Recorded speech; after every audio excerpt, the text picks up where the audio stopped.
Praise the lord. హల్లెలూయా. సంతోషంగా చెబుదామండి. హల్లెలూయా. మంచిది. చేరవచ్చిన మీ అందరికీ హృదయపూర్వకమైన వందనాలు తెలియజేస్తున్నాం. క్లుప్తంగా కొద్ది నిమిషాలు దేవుని వాక్యాన్ని మనము ధ్యానించుకుందాం. 2 సమూయేలు గ్రంథం 19వ అధ్యాయము 3వ వచనం. 2 సమూయేలు గ్రంథం 19వ అధ్యాయం 3వ వచనం. నాటి విజయము జనులకందరికీ దుఃఖమునకు కారణమాయెను. చిన్న ప్రార్థన చేసుకుందాం. పరిశుద్ధుడా, నిలుచున్న నేను అల్పుడను, కానీ మీ లేఖనాలు చాలా విలువైనవి. వాటిని వినే మనస్సు, గ్రహించే జ్ఞానము నాకందరికీ దయచేయమని, నన్ను మీ శిలువ చాటున మరుగు చేసుకొని మీరే మాతో మాట్లాడమని యేసు నామములో ప్రారంభిస్తున్నాము తండ్రి. ఆమేన్. జాగ్రత్తగా గమనించండి. విజయము దుఃఖాన్ని కలగజేస్తా, ఆనందాన్ని కలగజేస్తా. మామూలుగా చెప్పండి, మామూలుగా ఆలోచన చేస్తే విజయము ఎప్పుడైనా గెలిస్తే మనం ఆనందిస్తాం, గెలిస్తే సంతోషిస్తాం, గెలిస్తే సంబరాలు చేసుకుంటారు. కానీ ఇక్కడ ఒక విచిత్రమైన వచనాన్ని మనం చదువుతున్నాం. నాటి విజయము జనులకందరికీ దుఃఖమునకు కారణమాయెను. చాలా జాగ్రత్తగా అర్థం చేసుకోవాలి. ఎందుకు వస్తామంటే ఇక్కడ చనిపోయింది అబ్షాలోము, గెలిచింది తండ్రి, ఓడిపోయింది కుమారుడు. ఈనాడు నేను మీకు జ్ఞాపకం చేస్తూ ఉన్నాను, దుఃఖానికి కారణమయ్యేటువంటి వాళ్ళు కొంతమంది ఉంటారండి. కుటుంబాల్లో సంతోషంగా ఉండనివ్వకుండా దుఃఖానికి కారణమయ్యే భార్యలు ఉన్నారు, దుఃఖానికి కారణమయ్యే భర్తలు ఉన్నారు, దుఃఖానికి కారణమయ్యే అత్తలు ఉన్నారు, కోడళ్ళు ఉన్నారు, కుమారులు ఉన్నారు, కుమార్తెలు ఉన్నారు. ఇక్కడ విజయాన్ని ఆనందిద్దామంటే అక్కడ శత్రువు ఎవరు? సొంత కుమారుడే. విజయ సమయంలో ఆనందము లేదు. ఎందుకంటే శత్రువు ఓడిపోయాడన్న మాట వాస్తవమే, కానీ ఆ శత్రువు ఎవరో కాదు, కన్న కుమారుడే శత్రువు. ఈనాడు దుఃఖానికి మీరు కారణం అవుతున్నారా? మీ కుటుంబంలో దుఃఖానికి కారణం మీరేనా? మీరు ఒకసారి ఏం చేయాలి? ఆలోచన చెయ్యాలి. చాలామంది కుటుంబంలో ఉన్న సమాధానాన్ని పాడు చేసేవారిగా ఉంటారండి. కుటుంబంలో అందరూ బాగానే ఉంటారు, కానీ ఎవరో ఒకరికి సాతానుడు మరి అందరినీ దుఃఖపరిచే ఒక డ్యూటీ పెడతాడు. అందరినీ దుఃఖపరుస్తుంటారు. ఇక కుటుంబంలో కలత రేపుతుంటారు, శోధన రేపుతుంటారు, మరి భయంకరమైన నెమ్మది లేని పరిస్థితులను తీసుకొని వస్తారు. ఒకవేళ అలాంటి వ్యక్తివి నీవే అయితే కనుక ఈరోజు దేవుడు నీతో మాట్లాడుతాడు. నీ ద్వారా నీ కుటుంబానికి సంతోషం కలగాలి, నెమ్మది కలగాలి, కానీ బాధ అనేది కలగకూడదు. ఒకసారి బీహార్ గహ్లార్ అనేటువంటి గ్రామంలో నిజంగా జరిగిన సంఘటన. చాలా కాలం క్రితం, అప్పుడు ఇంకా సరైన టెక్నాలజీ కూడా రానటువంటి దినాల్లో దశరథ్ మంజీ అని ఒక వ్యక్తి ఉన్నాడు బీహార్. మీరు కావాలంటే చరిత్ర మీరు చదవండి.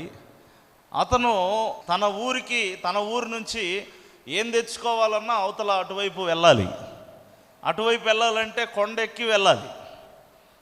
దాదాపు 55 నుంచి 56 కిలోమీటర్లు వాళ్ళు నడుస్తూ వెళ్ళాలి. కొండ ప్రాంతం, వాహనాలు పనిచేయవు.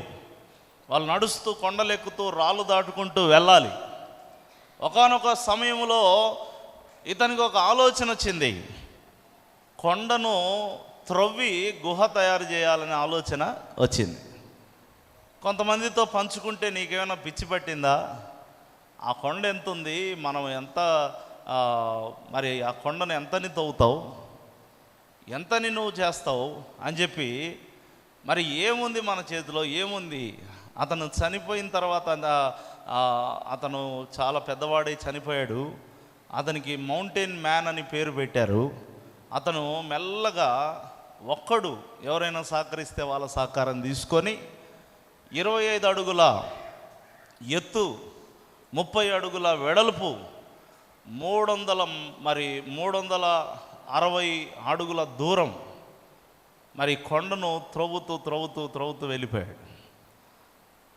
చాలా సంవత్సరాలు దానికోసం కష్టపడ్డాడు, చాలా సంవత్సరాలు. ఇక సంవత్సరం అంతా కూడా ఆ పని మీదే ఉంటాడు. మిగతా సమయంలో తన కుటుంబం కోసం పనిచేస్తాడు, వచ్చి కొండను తవ్వుతుంటాడు. అందరూ చూసి పిచ్చివాడు అన్నారు, ఇతనికి ఏం పట్టింది, ఏం అవసరం అని అన్నారు. దయచేసి గమనించండి, చివరాఖరికి ఒకానొక రోజు ఆ గుహను తయారు చేయడం పూర్తి చేశాడు. 56 కిలోమీటర్లు ప్రయాణం చేయాల్సినటువంటి వారు ఆ కొండ గుహ ఉండడం వల్ల వాళ్ళ ప్రయాణము కేవలం 15 కిలోమీటర్ల ప్రయాణానికి తగ్గిపోయింది. దేవునికి స్తోత్రం కలుగును గాక, హల్లెలూయా. ఆ కొండ వల్ల వాళ్ళ ప్రయాణం పెరుగుతూ ఉండేది, అదంతా తగ్గించేశాడు. 15 కిలోమీటర్లకు ప్రయాణం అంటే చూడండి, తన గ్రామస్తుల సంతోషం కోసం తను ఎంత త్యాగం చేశాడు. ఈనాడు యేసు ప్రభు మనందరి సంతోషం కోసం, మనందరి రక్షణ కోసం ఆయన సిలువ వేయబడి, ఆయన శ్రమ పొంది, ఆయన తన పరలోక మహిమను విడిచిపెట్టి ఈరోజు మనందరి సంతోషం కోసం ఆయన ఎంత తపన పడ్డాడు, ఎంత వేదన పొందాడు. మరి ఇటువంటి ప్రేమ కలిగిన దేవుని బిడ్డలమై ఉండి మనము మన కుటుంబీకుల వేదనకు కారణమైతే అది ఎంత దుర్మార్గమైన చర్య. ఇక్కడ ఇంకో చోట కూడా యెఫ్తా చూడండి, చక్కగా గెలిచి ఇంటికి వస్తూ ఉన్నాడు, కానీ అతను ఒక చెడ్డ నిర్ణయం తీసుకున్నాడండి. నాకెవరు మొదట ఎదురొస్తే వాళ్ళని నేను బలి అర్పిస్తాను. దేవుడు ఏనాడు కూడా మనుషుల బలి కోరాడా? మనుషుల బలి కోరలేదు. సొంతంగా తానే ఎవరు ఎదురొస్తే వారిని బలి అర్పిస్తానంటే సొంత కూతురే ఎదురైంది. సొంత కూతురు ఎదురైతే ఇప్పుడు యుద్ధం గెలిచి వచ్చిన వాడు ఆనందించకుండా ఏడుస్తున్నాడు. ఏం ఆశ్చర్యపోయింది, ఏంటానా అంత గెలిచి వచ్చావు, నేను సంబరం చేద్దామని ఎదురవుతుంటే నువ్వేంటి ఏడుస్తున్నావు? కొంతమంది గెలిచినా వాళ్ళ జీవితాల్లో ఆనందం లేదండి. దానికి కారణం ఏంటంటే వారి బుద్ధి, వారి ప్రవర్తన వల్ల వారి ఆనందాన్ని కోల్పోతున్నారు, లేదా వారి కుటుంబ సభ్యుల వల్ల కూడా వారి ఆనందాన్ని కోల్పోతున్నారు. ఇక్కడ కూడా యెఫ్తా గెలిచాడు, కానీ తాను తీసుకున్న నిర్ణయం వల్ల తనలో ఏం మిగిలింది? దుఃఖమే మిగిలింది. గెలిచిన తర్వాత దుఃఖపడడం అనేది చాలా విచిత్రమైన సంఘటన. అది చాలా రేర్ కేసెస్లో జరిగే సంఘటన. గెలిచిన తర్వాత ఆనందమే కదా, సంతోషమే కదా, కానీ అక్కడ దావీదు గెలిస్తే జనులందరూ, దావీదు అందరూ కలిసి దుఃఖపడుతున్నారు, ఎందుకంటే సొంత కుమారుడే అక్కడ బలయ్యాడు. ఇక్కడ యెఫ్తా గెలిచిన తర్వాత యెఫ్తా దుఃఖపడుతున్నాడు, ఎందుకంటే సొంత కూతురు బలవబోతుంది. చూసారా, లోకంలో ఎన్నో జయాలు చూశాను నేనింతకాలం, లోకంలో ఎన్నో జయాలు చూశాను నేనింతకాలం, అయినను ఎందుకో నెమ్మది లేదు, అయినను ఎందుకో నెమ్మది. చప్పట్లు కొడదాం. సమాధానం కొదువైనది యేసయ్యా, సమాధానం కొదువైనది, ఆధారం నీవేనయ్యా, ఆధారం నీవేనయ్యా. దేవునికి స్తోత్రం, హల్లెలూయా. గెలిచి బాధపడుతున్న వాళ్ళని చూస్తున్నాం మనం. గెలిచిన తర్వాత ఏమవుతున్నారు వీళ్ళు? బాధపడుతున్నారు. దానికి కారణం ఏంటంటే కుటుంబ సభ్యులు. కొంతమంది బాగా గెలుస్తారండి, కానీ ఇంట్లోకి వస్తే వాళ్ళకి ఏముండదు. బాగా వ్యాపారం చేస్తారు, బాగా ఉద్యోగం చేస్తారు, పెద్ద పెద్ద ఉద్యోగాలు చేస్తారు, బాగానే సంపాదిస్తుంటారు, లేకపోతే ఏదో బాగానే కష్టపడి ఏదో ఒకటి చేస్తుంటారు, కానీ వాళ్ళ విజయములో వాళ్ళకేం లేదు, సంతోషం లేదు. ఏం సంపాదిస్తే ఏం లాభం? కుటుంబంలో నెమ్మది లేదు. ఎంత కష్టపడి ఎంత పోగేసుకుంటే ఏం లాభం? కన్న పిల్లలు బాధ పెట్టేవారిగా ఉన్నారు. నెమ్మది లేని నీ సంపాదన, నెమ్మది లేని నీ విజయం, నెమ్మది లేని నీ గెలుపు, అది వ్యర్థమని మనం తెలుసుకోవాలి. యెఫ్తా గెలిస్తే ఏం లాభం? ఇప్పుడు ఏడుస్తూ ఉన్నాడు. దావీదు గెలిస్తే ఏం లాభం? ఏడుస్తూ ఉన్నాడు. ఎందుకంటే కన్న కొడుకు శత్రువయ్యాడు, కన్న కొడుకే చనిపోయాడు. ఇక్కడ కన్న కూతురునే బలివ్వడానికి సిద్ధమైన తండ్రి. ఈరోజు మన జీవితంలో కూడా గెలిచిన ఆనందం లేదండి. జీవిత బండి ముందుకు సాగుతున్నా సంతోషం లేదు. పరిస్థితులు ఏమి మరీ ఘోరంగా ఏమి లేకపోయినా మనసులో ఏమి లేదు, నెమ్మది లేదు. బాగానే ఉన్నట్టే ఉంది, కానీ కుటుంబము నెమ్మది లేకుండా ఉంది. దుఃఖానికి కారణమైన వారు నీ ఇంట్లో ఉన్నారా? వారి కోసం నువ్వు ప్రార్థన చేయి. ఒకవేళ నీవే దానికి దుఃఖానికి కారణమైతే వెంటనే మారుమనసు పొంది, ప్రభా నా కుటుంబంలో ఎవరి దుఃఖానికి కూడా నేను కారణం అవ్వకూడదు అని మనందరం కూడా తీర్మానం తీసుకోవాలి. అది మంచి పద్ధతి. నీ ద్వారా ఇతరులు దుఃఖపడకూడదని దేవుడు కోరుతూ ఉన్నాడు. రెండవది ఏంటంటే నీ ద్వారా, ఇప్పుడు నేను ఇందాక చెప్పాను, నీ ద్వారా నీ కుటుంబం దుఃఖపడకూడదు. కొన్ని విషయాలు నేను చెప్తాను. నీ ద్వారా దైవజనుడు కూడా దుఃఖపడకూడదు. దైవజనుడు దుఃఖపడకూడదు, సంఘము దుఃఖపడకూడదు. వాక్యంలో మనకు స్పష్టంగా చూస్తాం, సౌలును గూర్చి సమూయేలు చాలా దుఃఖపడిపోతా ఉన్నాడంట. ఎందుకంటే తానే అభిషేకించాడు, సౌలుని తానే అభిషేకించాడు. ఇప్పుడు తనకే దుఃఖకరంగా మారాడు సౌలు. మీరు బైబిల్లో గమనిస్తే విచిత్రమైన ఈ సంఘటన మీరు చూడండి. మొదటి సమూయేలు గ్రంథం 15వ అధ్యాయము 35వ వచనాన్ని మనం చూసినట్లయితే, ప్రియులారా, సౌలు బ్రతికిన దినములన్నిట సమూయేలు అతన్ని దర్శింప వెళ్ళలేదు, కానీ సౌలును గూర్చి దుఃఖాక్రాంతుడయ్యాడు. తాను సౌలును ఇశ్రాయేలు మీద రాజుగా నిర్ణయించినందుకు దేవుడు కూడా అతని గురించి దుఃఖపడ్డాడు. దైవజనుడు దుఃఖపడుతున్నాడు. ఎన్ని సంవత్సరాలు దుఃఖపడుతున్నాడు, దుఃఖపడుతూనే ఉన్నాడు. ఒక విశ్వాసి విషయంలో దైవజనుడు దుఃఖపడకూడదు. నీకు బాప్తీసం ఇచ్చినందుకు దైవజనుడు ఆనందించాలి. ఒక మంచి బిడ్డకు నేను బాప్తీసం ఇచ్చానని, ఒక మంచి ఆత్మీయురాల్ని దేవుని కొరకు నేను సంపాదించానని. మా తండ్రి గారి జీవితంలో కూడా మేము చాలాసార్లు చూసాము. ఆయన కనిన పిల్లలు అంటే ఆత్మీయంగా ఆయనను ఎంతో దుఃఖపరిచిన వారు ఆయన సేవ అనుభవంలో మేము గమనించాం. సంఘములో దైవజనునికి దుఃఖము కలిగించే వ్యక్తిగా మీరు ఎప్పుడూ ఉండవద్దని నేను ప్రభు పేరట మనవి చేస్తాను. ఎందుకంటే దైవజనుడు దుఃఖపడితే ఎవరు దుఃఖపడినట్టండి? దేవుడే. దేవుని వాక్యం సెలవిస్తూ ఉంది. ఇంకో చోట కూడా రాయబడిన మాట మొదటి సమూయేలు గ్రంథంలోనే. నెక్స్ట్ అధ్యాయానికి రండి, 16వ అధ్యాయము మొదటి వచనం చూడండి. అధ్యాయం మొదటి వచనం. అంతటా యెహోవా సమూయేలుతో ఇలాగూ సెలవిచ్చెను, రాజుగా ఉండకుండా విసర్జించిన సౌలు గురించి నువ్వు ఎంతకాలం దుఃఖిస్తావు? దేవుడు అడుగుతున్నాడు సమూయేలుని, ఎంతకాలం దుఃఖిస్తావు? తైలమును కొమ్మును తైలముతో నింపు, ఇంకొక అతన్ని అభిషేకిద్దు కానీ వదిలేసేయి అంటే దేవుడు కూడా సమూయేలు దుఃఖాన్ని చూస్తూనే ఉన్నాడండి, దుఃఖిస్తూనే ఉన్నాడు సమూయేలు. సౌలు ఇంత పాడవుతాడని సమూయేలు ఊహించి ఉండడు. ఎందుకంటే పదవే కోరనివాడు పదవి కోసం ఈనాడు ఎంత దిగజారిపోయాడు. పదవే కోరలేదు సౌలు మొదట్లో. నిన్ను అభిషేకిస్తాను రావయ్యా, నిన్ను రాజుగా చేస్తాను రావయ్యా అంటే వచ్చాడా?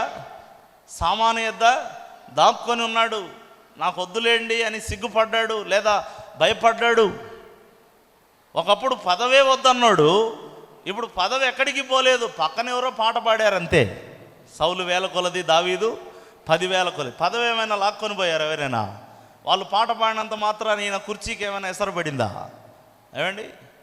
అంటే పదవి వ్యామోహం పెరిగిపోయి, ఆ పదవి పట్ల ఆకాంక్ష పెరిగిపోయి, ఒకప్పుడు ఆ సింహాసనమే వద్దన్నవాడు ఇప్పుడు ఆ సింహాసనం కోసం మనసు నిండా ద్వేషాలు పగలు పెట్టుకొని సౌలు నాశనం అయిపోయి, కర్ణపిచాచం చెప్పే దాని దగ్గరికి ఇష్టం వచ్చినటువంటి భయంకరమైనటువంటి బుద్ధులు కలిగి, అసూయ కలిగి, ద్వేషం కలిగి ఉంటే సమూయేలుకు అసలు నేను అభిషేకించిన వాడు వీడేనా?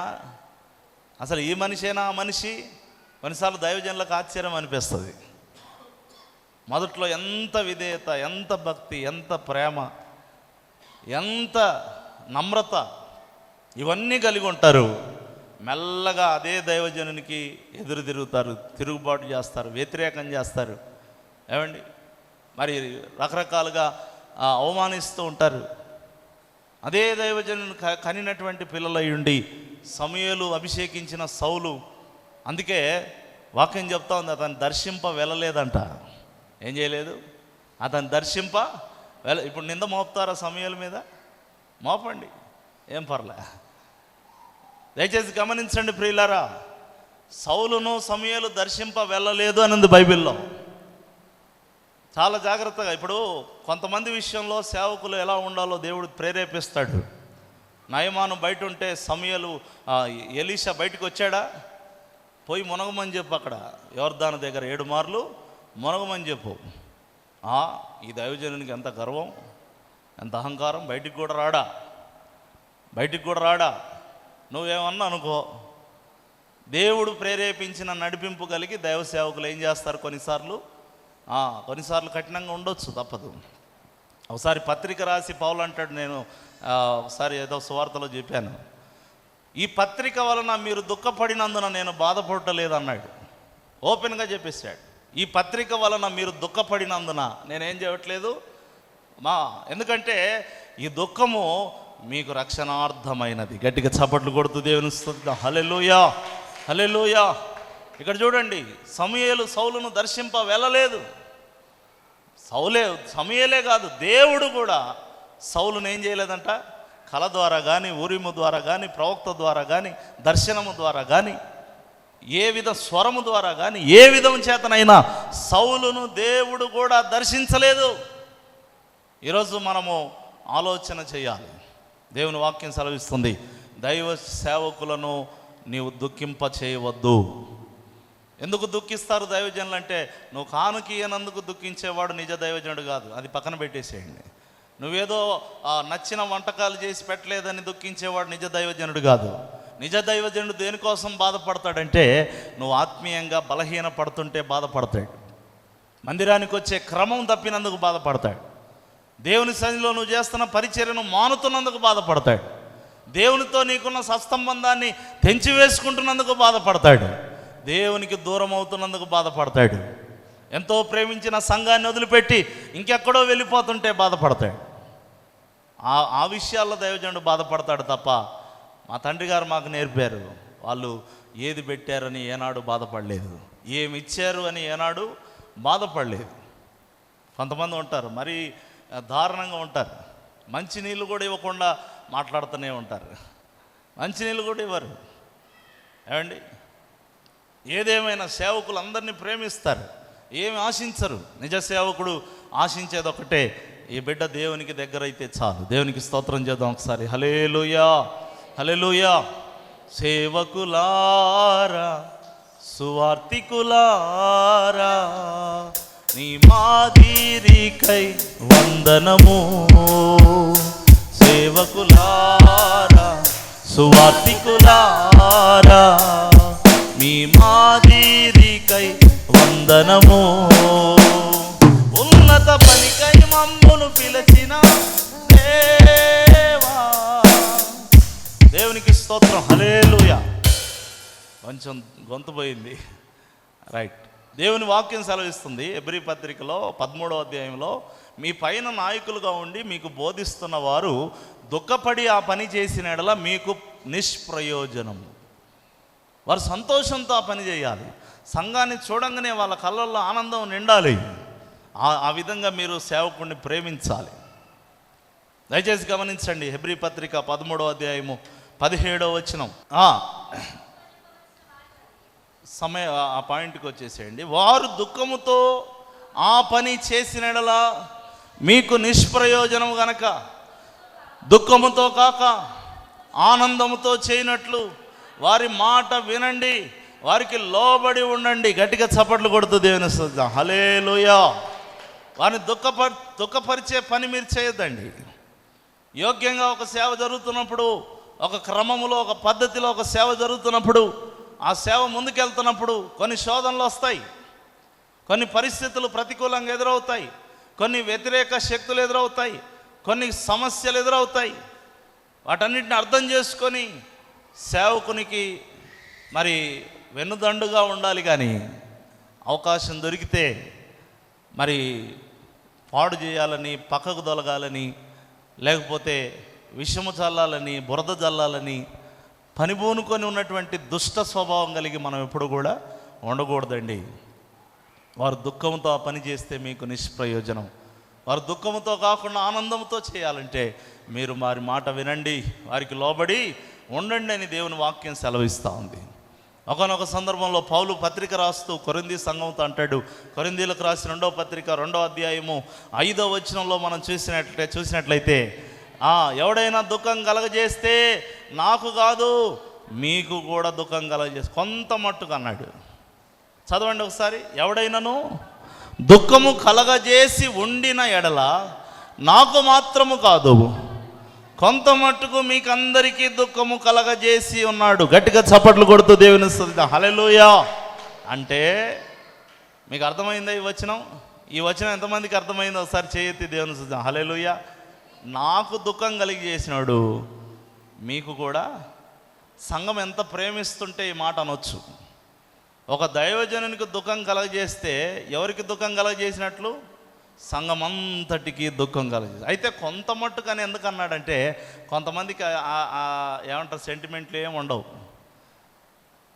ఏమండి, అట్లా ఏమి ఉండదు. దైవజనుడు బాధపడుతున్నా పట్టించుకోరు.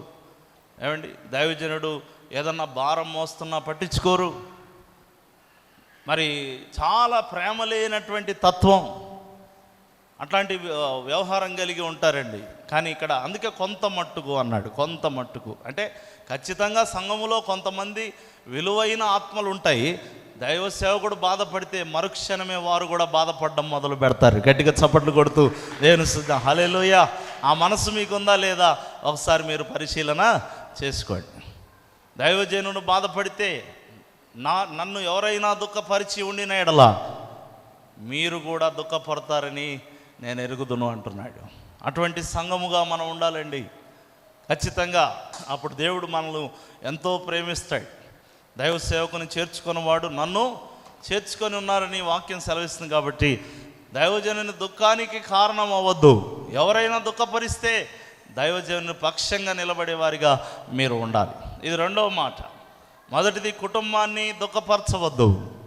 రెండవది దైవజనుణ్ణి దుఃఖపరచవద్దు, లేదా సంఘములో దుఃఖపరిచేటువంటి కార్యాన్ని చేయవద్దు. మూడవది నేను తెలియజేస్తా ఉన్నాను, వాక్యం సెలవిస్తుంది, యేసయ్యను దుఃఖపరిచే వాళ్ళు ఉన్నారు. యేసయ్యను దుఃఖపరిచే వాళ్ళు ఎలా దుఃఖపరుస్తారు? యేసయ్య ఎందుకు దుఃఖపడతాడంటే వాక్యం సెలవిస్తుంది, వారి హృదయ కాఠిన్యమును చూసి ఆయన దుఃఖాక్రాంతుడాయను. వాక్యంలో మీరు చూసినట్లయితే మార్కు సువార్త 3వ అధ్యాయం 5వ వచనం. ఇంకా 2 విషయాలు చెప్పి నేను ముగిస్తాను, త్వరగా చదవండి. ఆయన వారి హృదయ కాఠిన్యమునకు దుఃఖపడి కోపముతో వారిని కలియజూచి, చాలా కోపం వచ్చేసింది. ఏమండి, ఒక ఊచ చేయగలవాడిని బాగు చేస్తానంటే ఇది విశ్రాంతి దినం అది ఇది అని చెప్పి అన్ని పనికిమాలిన వ్యవహారాలు ఆచారాలు తెలియజేస్తున్నారు. దేవుడు తెలియజేస్తున్నాడు, వెంటనే కోపం తెచ్చుకొని దేవుడు దుఃఖపడ్డాడంట. వాళ్ళ హృదయ కాఠిన్యం చూసి దుఃఖపడ్డాడు. కొంతమంది ఎంత కఠిన హృదయాలండి. ఈ కఠిన హృదయాలను చూస్తే యేసయ్య దుఃఖపడతా ఉంటాడు, యేసయ్య బాధపడుతుంటాడు. ఎంత చెప్పినా మారదీమే, ఎంత చెప్పినా మారడు ఈ వ్యక్తి. హృదయానికి తగిలిన రాతి గుండెలాగా వినిన మాటలన్నీ వదిలేసేటువంటి భయంకరమైన మనస్సు మారదు. ఎంత కఠినం. ఈరోజు దేవుడు మనతో సూటిగా మాట్లాడుతున్నాడండి. నీ కఠిన హృదయాన్ని నువ్వు మార్చుకోకపోతే యేసయ్యను ఏం చేస్తున్నట్టు? దుఃఖపరుస్తున్నట్టు. బండ లాంటిది నాదు మొండి హృదయం, ఎండిపోయిన నాదు పాప జీవితం, మార్చినవు నీ స్వాస్థ్యముగా, ఇచ్చినావు మెత్తనైన కొత్త హృదయం, ఇచ్చినావు మెత్తనైన కొత్త హృదయం. ఎంత కృపామయుడవు యేసయ్యా, ప్రేమ చూపి నన్ను బ్రతికించినావయ్యా. ఎంత కృపామయుడవు యేసయ్యా, ప్రేమ చూపి నన్ను బ్రతికించినావయ్యా. దేవునికి స్తోత్రం కలుగును గాక. హల్లెలూయా.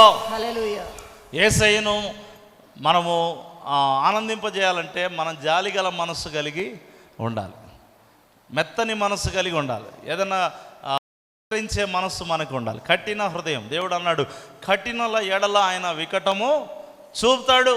ఆయన చెప్పాలంటే చల్లని చూపు ఆయన. మనం పాట పాడతాం కదా, నీ చల్లని చూపే ఓ యేసయ్యా, నా బ్రతుకును మార్చింది ఆయన. కానీ ఇక్కడ ఎట్లా చూస్తున్నాడు? ఆయన చల్లని చూపు చూసేవాడే, కానీ ఎట్లా చూస్తున్నాడు? కోపముతో కలియ చూస్తున్నాడు. కోపంతో. అసలు అది గుర్తు చేసుకుంటేనే మనకు భయం కలుగుతుంది. సృష్టికర్త అయిన దేవుడు మనిషిగా వచ్చి మనిషిగా నిలబడి కోపంగా చూస్తే ఎట్లుంటుంది ఒకసారి ఊహించుకోండి. ఎంత భయంకరంగా ఉంటుంది ఆయన. అది చాలా భయంకరం. అందుకే మనం కఠిన హృదయులుగా ఉండొద్దండి. మారండి మెల్లగా. మీరు ఒకేసారి మారలేకపోవచ్చు. మెల్లగా మొదలు పెట్టండి, ప్రారంభించండి. కఠిన బుద్ధి తొలగించుకొని మనము దేవుని మాటలు స్వీకరించే నడిపింపు మనకు అనుగ్రహించబడును గాక. తర్వాత నేను మీకు జ్ఞాపకం చేస్తాను, పరిశుద్ధాత్మను దుఃఖపరిచేవారు ఉన్నారు బైబిల్లో. వాక్యం సెలవిస్తుంది పరిశుద్ధాత్మను దుఃఖపరచడం. మీలోనున్న పరిశుద్ధాత్మను మీరు దుఃఖపరచకూడి అని వాక్యం సెలవిస్తుంది. మీరు కనుక పరిశుద్ధ గ్రంథంలో చదివినట్లయితే ఎఫెసీయులకు రాసినటువంటి పత్రిక 4వ అధ్యాయము 30వ వచనం, 4వ అధ్యాయం 30వ వచనం ఎఫెసీ పత్రిక, దేవుని పరిశుద్ధాత్మను దుఃఖపరచకుడి. చాలండి. దేవుని పరిశుద్ధాత్మను మనం ఎలా దుఃఖపరుస్తాం? పరిశుద్ధాత్ముడు నీలోకి వచ్చాడు, నీలో ఉన్నాడు. పరిశుద్ధాత్ముడు నీలోకి ఎందుకు వచ్చాడు? రోమపత్రికలు రాయబడింది, నీవు బలహీనుడవు గనక నీలోకి వచ్చాడు. నీ బలహీనతలు ఆయన ఎరిగి ఉన్నాడు. ఆయన నీకు సహాయం చేయడానికి నీకు వచ్చాడు, నీ దగ్గరికి వచ్చాడు. ఇప్పుడు నీకు హెల్ప్ చేయడానికి వచ్చిన వాళ్ళు మీరు ఎట్లా ట్రీట్ చేస్తారు? ఎవరన్నా ఇప్పుడు మీరు ఏదన్నా పని చేస్తున్నారు, హెల్ప్ చేయడం అంటే డబ్బులు ఇచ్చి ఖర్చు పెట్టి చేస్తారా? హెల్ప్ అనే మాట ఎట్లా వాడతామండి? ఉచితంగా చేస్తాం. ఉచితంగా. పరిశుద్ధాత్ముడు కూడా మనకు ఎట్లా సహాయం చేస్తున్నాడు? ఉచితంగా సహాయం చేస్తున్నాడు. సహాయం చేసే పరిశుద్ధాత్ముడిని మనం ఎలా ట్రీట్ చేయాలి? ఎలా ట్రీట్ చేయాలి? నువ్వు ఉంటే ఉన్నావులే, నేను సినిమాకు పోయేస్తా, నువ్వేమన్నా చేసుకో, నాకు సంబంధం లేదు. నువ్వు ఉంటే ఉన్నావులే, నేను తాగాల్సిందే, తాగపోతే నా మనసు ఒప్పదు. నువ్వు ఉంటే ఉన్నావు కానీ నేను బూతులు మాట్లాడేస్తా, నా నోరు ఆగదు అని మనస్సాక్షి లేకుండా కాదు. కానీ అరే పరిశుద్ధాత్ముడు నా లోపల ఉన్నాడు, నేనేంటి ఇలా మాట్లాడేసాను. ఇప్పుడు సపోజ్ మీకు ఎగ్జాంపుల్ చెబుతాను. ఎవరైనా ఒక గెస్ట్ మీ ఇంటికి వచ్చారు, అతను వచ్చినప్పుడు చిన్నగా అరుచుకోవడానికి కూడా మీరు ఏం చేస్తారు? ఊరుకోండి, వాళ్ళు పోయిన తర్వాత మనము చూసుకుందాం. వాళ్ళు ఉన్నారు కాబట్టి మనం ఏం చేయకూడదు, వాళ్ళ ముందర గొడవ పడకూడదు.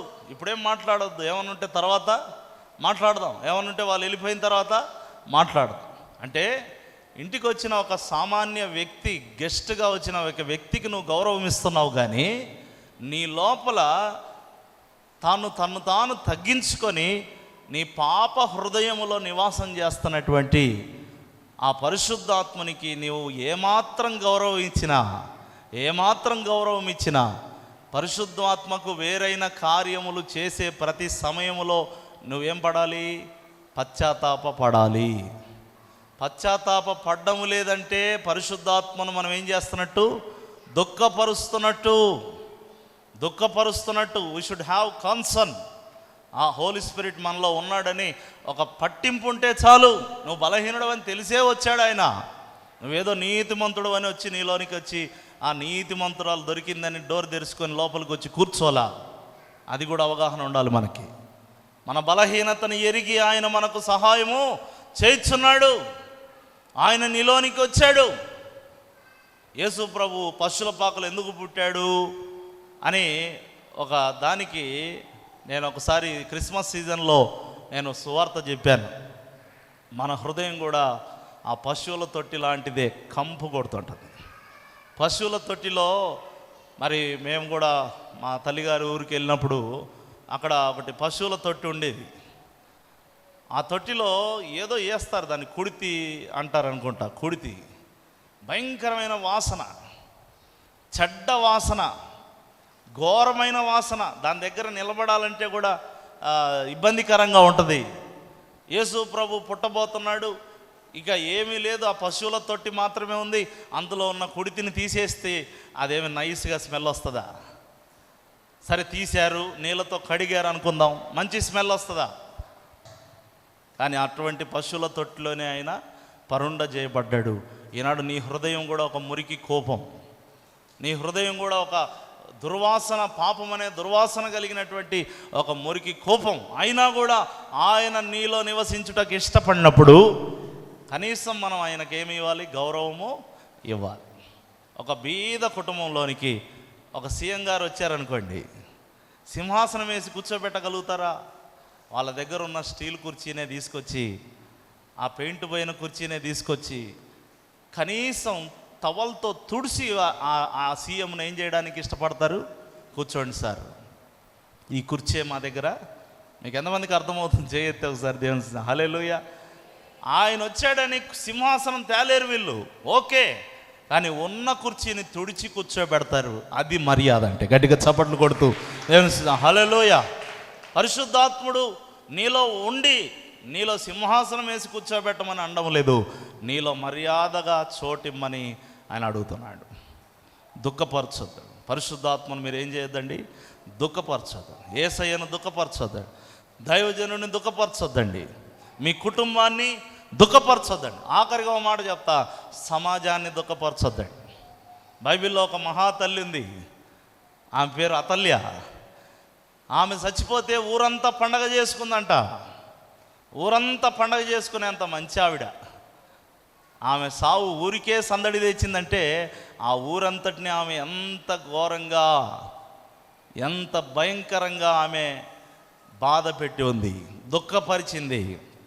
అతల్య గురించి రాజుల 2వ గ్రంథంలో ఉంటుందండి, మీరు తర్వాత మీరు చదవండి దాని గురించి.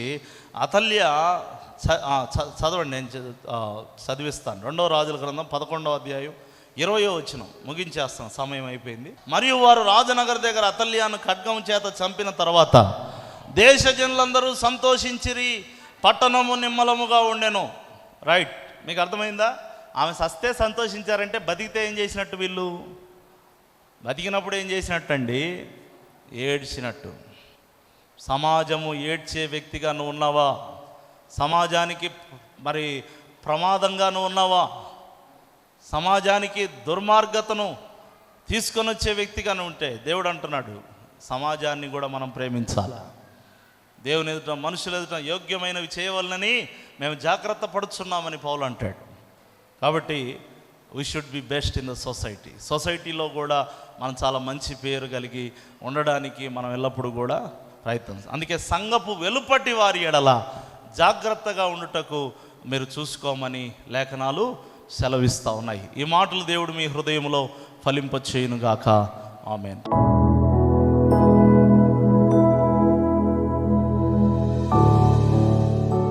ప్రార్థన చేసుకుందాం. అందరూ కూడా మోకరించుదాం, ఏకీభవించి ప్రార్థన చేసుకుందాం. అందరూ కూడా సాధ్యమైనంత వరకు మోకరించండి, ప్రార్థన చేసుకుందాం. జాన్ మోయిస్ గారు ప్రార్థన చేస్తారు.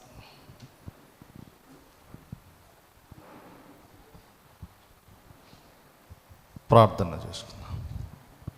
మమ్మల్ని మిక్కిలిగా ప్రేమించిన మా ప్రియ పరలోకపు తండ్రి, నీ దయగల పాదాలకు వందనాలు, స్తోత్రాలయ్యా. ఇప్పుడు దాకానైనా మీ యొక్క స్వరమును మాకు వినిపించిన తండ్రి, నీకు వందనాలు, స్తోత్రాలు. అనేకులనైనా మిమ్మల్ని దుఃఖిస్తున్నారు నైనా, మిమ్మల్ని దుఃఖపడేలాగా వారి యొక్క హృదయాలు ఉంటున్నాయి తండ్రి. మమ్మల్ని మేము సరి చేసుకొని తండ్రి, మా హృదయాలలో దేవా నీ యందు మేము ఆనందించలాగున్న దేవా, మీరు దుఃఖపడేలాగా కాకుండా తండ్రి మా హృదయంను మార్చుకొని నాయనా, మా హృదయంలో ఉన్న ప్రతి పాపమును ఒప్పుకొని దేవా నేను సొంత రక్షకుడిగా స్వీకరించి తండ్రి దేవా మేము సంతోషించుటకు దేవా మీరే కృప చూపమని సహాయం ఇచ్చేయమని అడుగుచున్నాం తండ్రి, నీకు వందనాలు. అదేవిధంగా అదేనా సేవకుడు దుఃఖపడకుండా సేవ జరిగించుటకు మీరే కృప చూపమని సహాయం ఇచ్చేయమని అడుగుచున్నాం దేవా. కుటుంబంలో అదేవిధంగా సమాజంలో దేవా మేము ఎలా బ్రతకాలోనైనా అనేకులు దేవా ఈ యొక్క సన్నిధిలో వాక్యము ద్వారా అది బలపడున్నారని చెప్పి మేము నమ్ముచు విశ్వసిస్తున్నాం తండ్రి, నీకు వందనాలు.